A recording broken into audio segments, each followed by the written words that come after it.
Speaking of allies, as we all know, early in the administration, the president spoke a great deal about how the other NATO countries, members, were not holding up their end of the bargain with regard to paying dues and so forth.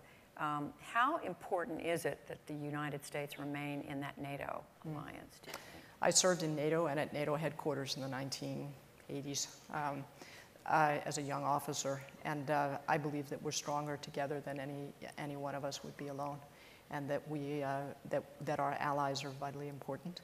Now, we had arguments back in the 70s and the 80s about burden sharing. Can you remember those? So it's always a discussion about, who is contributing how much to the collective self-defense. But there's no question in my mind that we're stronger together and that our allies are very, very important to us.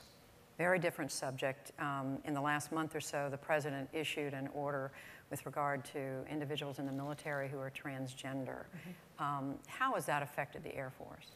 There are fairly small numbers affected, but the Chief of Staff and I have tried to make clear that we treat everyone with dignity and respect. And when we get new guidance from the Secretary of Defense, we'll implement that guidance.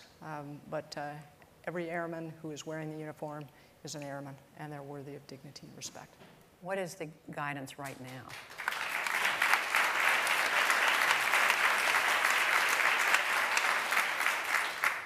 What is the guidance right now? There is a working group that the Secretary of Defense's office has gathered together, and anyone who is in the service is continuing in the service, and we are not bringing in any additional transgender, we call them accessions, but people who enlist. That working group is working out the policies that will go into effect early next year.